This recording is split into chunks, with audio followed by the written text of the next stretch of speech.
Yes, hello. This is Melinda Roy. How is your day going? Nice to meet you. Likewise. So, thank you so much for joining this day three Global Virtual Summit 2025. So, before Thank you you. start your presentation, I would like to introduce you to the audience. So, welcome on stage, Adeyinka Kilani. She is a trailblazer, intercessor, and philanthropist dedicated to fostering sustainable change for future generations. As a six-time Amazon International best-selling author, speaker, and geospatial specialist, she empowers compassionate trailblazers seeking to make a positive impact.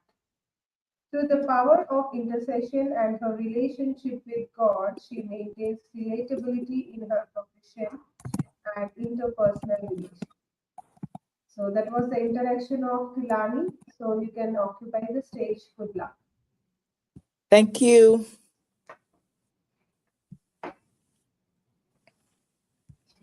Good evening, everybody.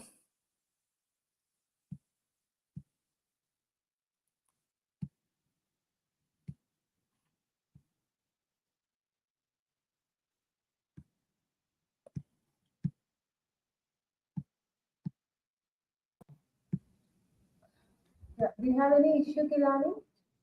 Yes, I thought you were going to be doing the slides for me. Yeah, sure. We'll do it.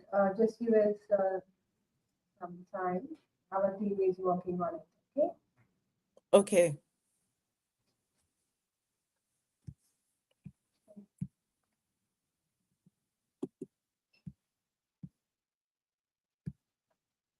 Just let me know when to start talking. Yeah, sure.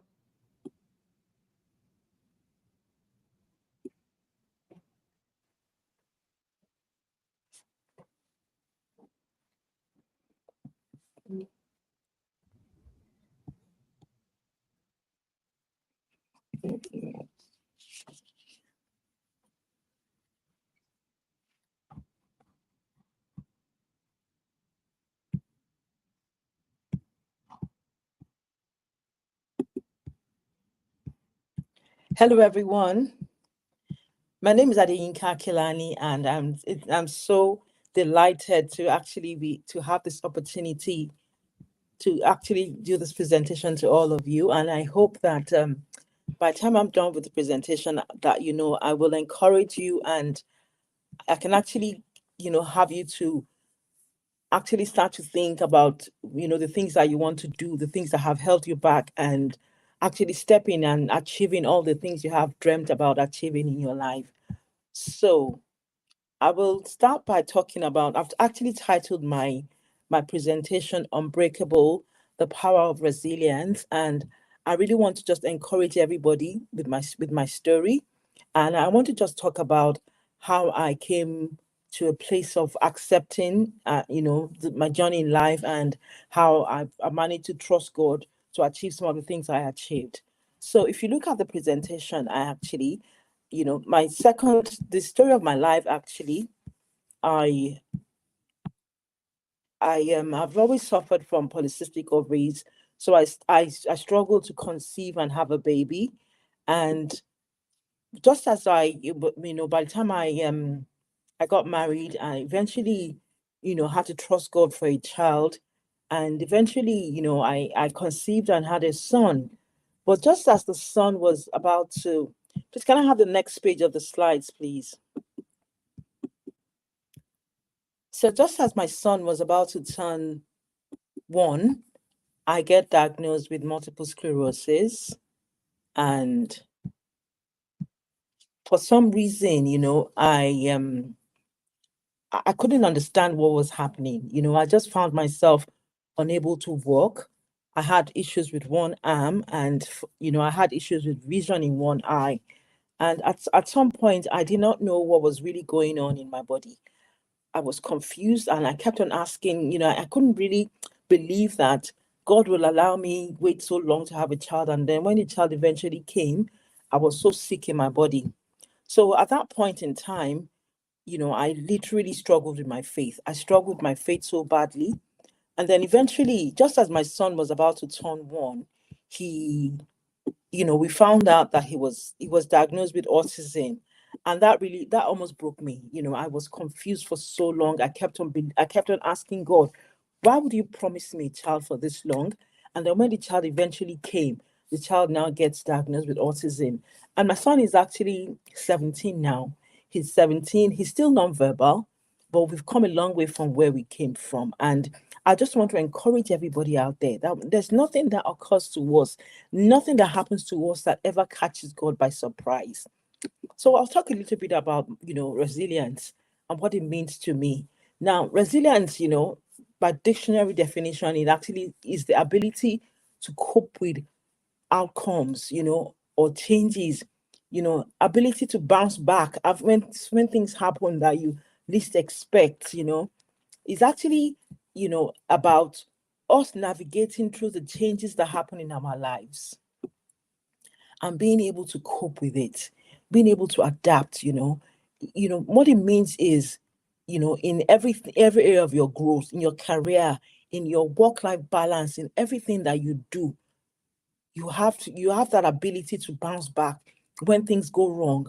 And I just want to just take a, I mean, I just want to encourage all of us, just think back to that time in your life where you suffered from self-doubt, where you were, where you suffered from burnout or even imposter syndrome, when you are, you achieve something and you feel undeserving of it. You feel as if, oh, this couldn't have been, this cannot be me, or you really just, you're confused about, you're not accepting of the good things that are happening to you. All of us go through those seasons, but the ability to bounce back after those setbacks is what we're talking about. So, you know what? I want to just talk about the 5 C's of resilience, what will help you to actually come back from a setback. First, you have to be committed, you have to have a bit of control, you have to at least take up that challenge. You have to be connected to, and you have to have confidence. You just have to believe deep inside of you that, look, there has to be more in this life for me. There has to be more that God has in store for me. There has to be more that I can accomplish in life. So when those setbacks come, we're not actually, we're not derailed. We're not, it doesn't take us completely off guard. And one of the things I wanted to just stress on is, the 5 pillars of resilience. This is where we're going to spend a little bit of time. It's actually requires us to have a mindset shift. So instead of asking, oh, why me? Why is this happening to me? We start to ask, what can I learn from this? And that was what I did when I got my MS diagnosis. I mean, I had a long period of I had a season in my life where I kept on asking, why would this happen to me? Why would this happen to me? The periods where I couldn't walk, I couldn't believe that, I just had a baby and here I was, I couldn't even carry my child. I couldn't walk. And I kept on asking, why me? Why is this happening to me? So then eventually I started to ask, okay, what can I learn from this? And gradually I came to a place of acceptance. I came to a place of realizing that, look, it's not the end of the world. I just determined inside of me that MS was not going to be the end of my story. It wasn't going to be you know, the thing that actually shuts me up in life. And I just decided that, what's the worst that can happen? And I just decided, and I just, I thought, okay, you know what? This has happened. This has happened. What can I do next? And that was how I started to explore other things. That was how I started to explore other things I could do. And then another thing we need is, emotional intelligence and stress management.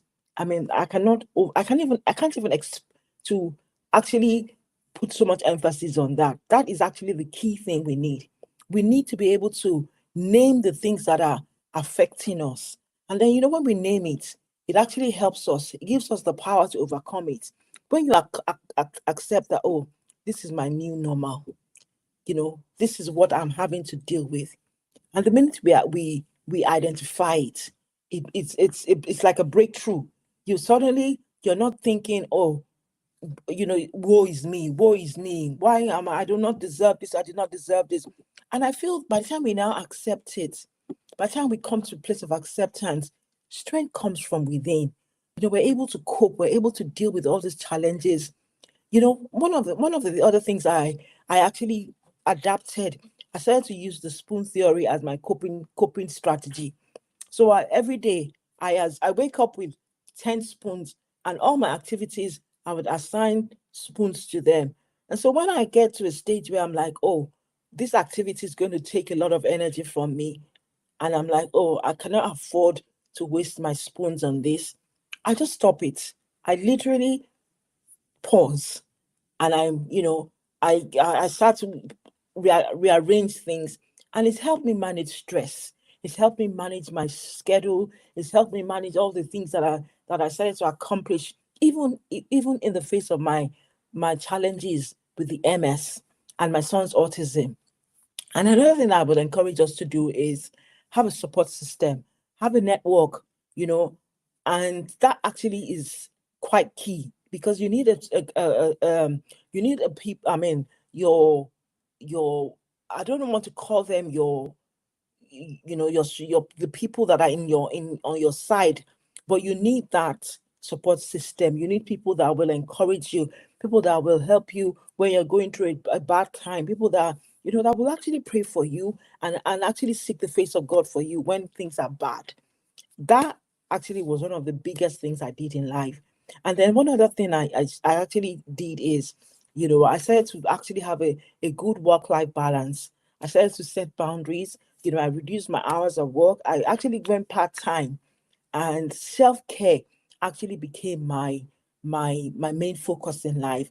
I started to put myself first.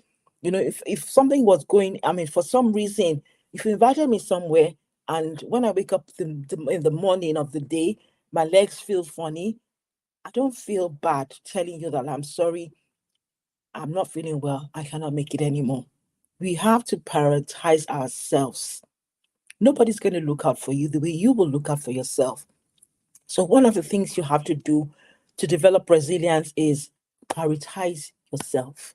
Make sure that your work life balance is sound, and you have to be adaptable. Things like career growth, you need to be able to arrange yourselves and decide, okay, this is what I need to this is what I need to work on next. This is what I need to let go of. And be honest with yourself. Don't overlabor yourself, chasing things that you've outgrown. And I just wanted to say that, the key message I want to pass with these pillars of resilience is, resilient people, we don't pause. We actually pivot. We look for the next line of direction to go. So when one career closes, you look for something else that you can do that will make a difference for you. Something else that you can do that will give you joy. Something else that you can do that will make life a lot easier for you. And let's look at some practical resilience strategies that we can do. So, one of the things I started to do is I started keeping a journal. I started writing. And the minute I started writing, I found it was very therapeutic for me. You know, I started having affirmations. I would actually say things that are positive and encouraging to myself. I would tell myself, look, Inka, you're capable. Inka, you're able to do this. Inka, MS is not it's not the end of your life.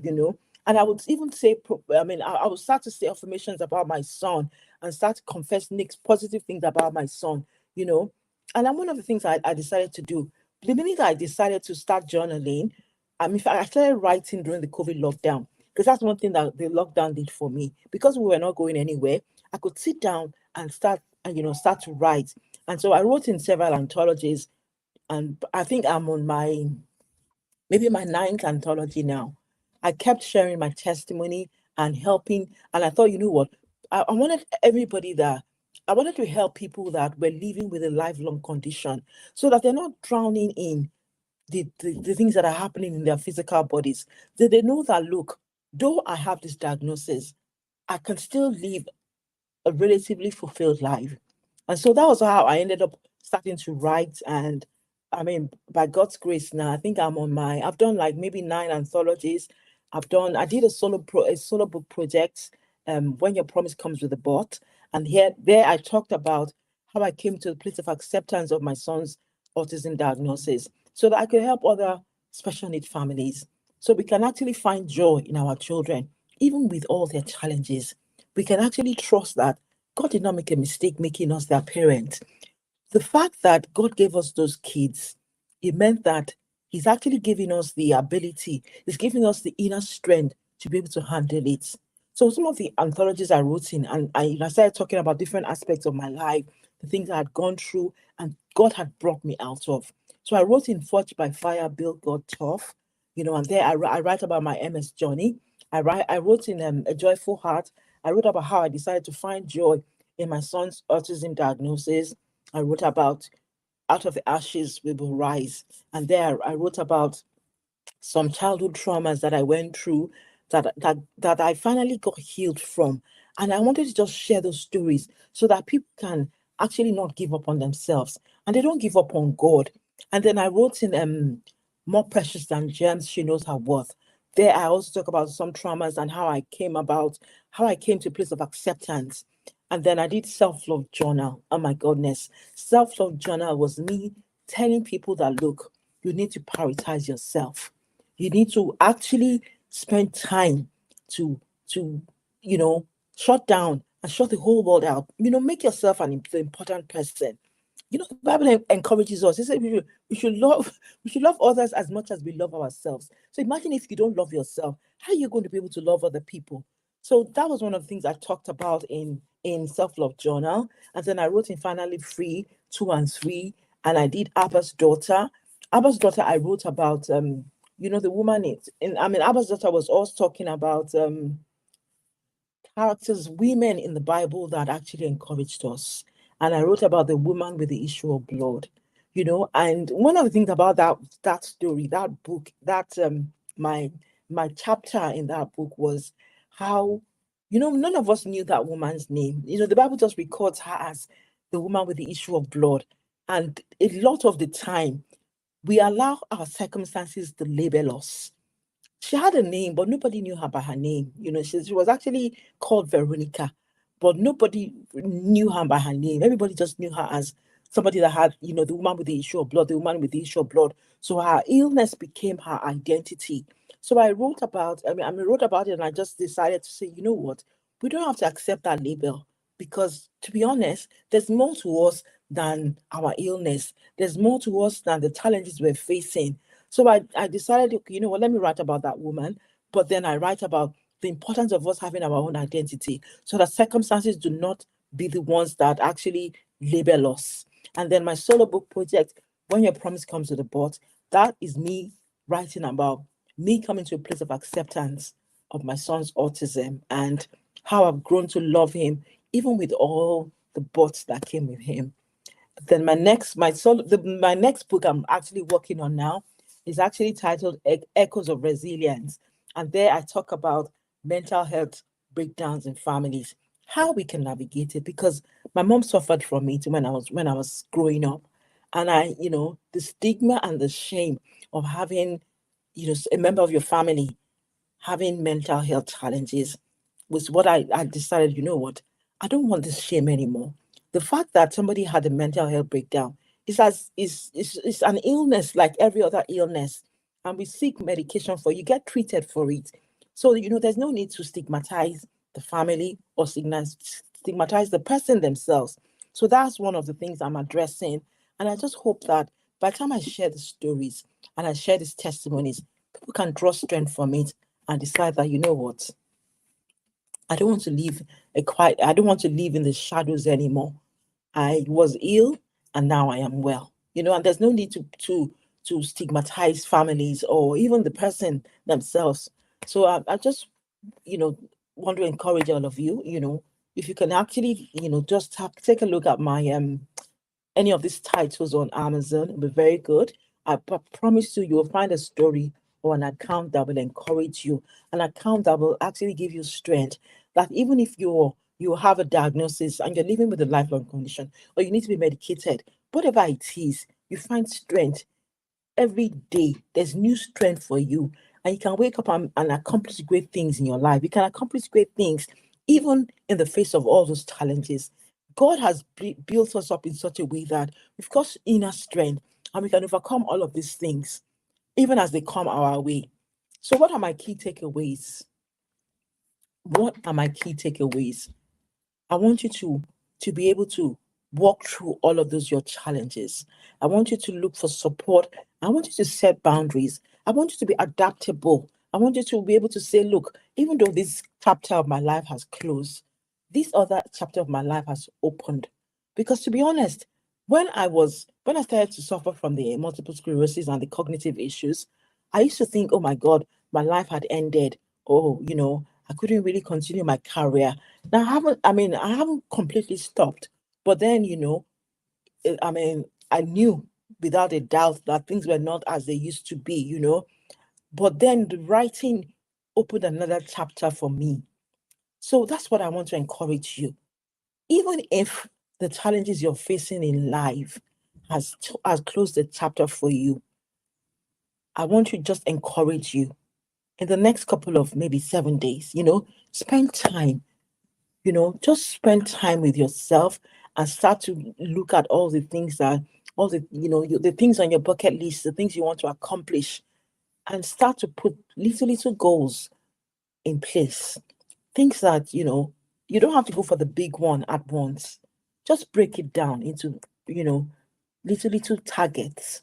And that will encourage you. The minute you're able to accomplish one or two of them, you will feel better in yourself and you will actually strength will come, honestly speaking. Strength will come and you can actually face all these challenges. You find out that you're actually quite resilient. Even with all your challenges, there's growth that will come. You will develop and eventually you will actually be able to even give strength to other people that are going through those similar circumstances. You'll be able to actually help them to actually overcome the challenges that they're facing. So I encourage you today, even as you listen to me, don't give up on yourself and don't give up on God. Don't give up on the dreams that you have. Everything that you've been dreaming about, all the things you wanted to accomplish in life. Just because an illness came does not mean you should close that chapter completely. Adapt it. Adapt it. And look at, okay, this one, it can't fit in the way I planned it. But then if I take this direction, I can still accomplish it and, do amazing things even in that area. Not the way I initially planned, but then adapt it. Adapt it, and I can assure you that you will be amazed at how much you can accomplish. So one of the things I wanted to just look at again is my final quote, my final inspiration to you. It says, she stood in the storm, and when the wind did not blow her away, she adjusted her sail. That was what that actually is attributed to Elizabeth Edwards. And that's what I'm telling you now. Even in this storm that you're in, it will not blow you away. And you will adjust your sail and begin to accomplish great and mighty things. So now, I want to just encourage all of you, every one of you, whatever it is you're facing in life now. I want you to know that you're stronger, you're more capable, and you're more resilient than you know. It looks overwhelming now. It looks like, oh, the whole world has come crashing on you. But I tell you, it hasn't, and it will not crash. Just take a step back a bit and reorganize. Take a step back and change your direction. Change your direction, and you will still get to the destination. So that's what I want to just encourage all of you with today. I hope, listening to me has helped you, has encouraged you to take that bold step, even in accomplishing all the big things, all your big dreams, all the things you thought, oh God, I was going to do this by 40, I was going to accomplish this by 50, I was going to accomplish, just take that first step towards it. And I want to assure you that the strength will come and you will accomplish great and mighty things. Thank you very much. Now I'll give some time for some questions and answer. If anybody has any questions for me, please.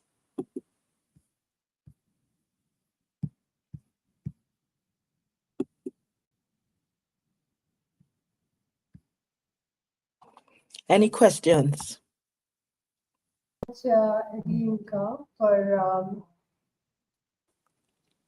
Sharing your speech was incredibly motivating. I feel inspired to take action. So thank you so Yes. much. So here is the question from our audience.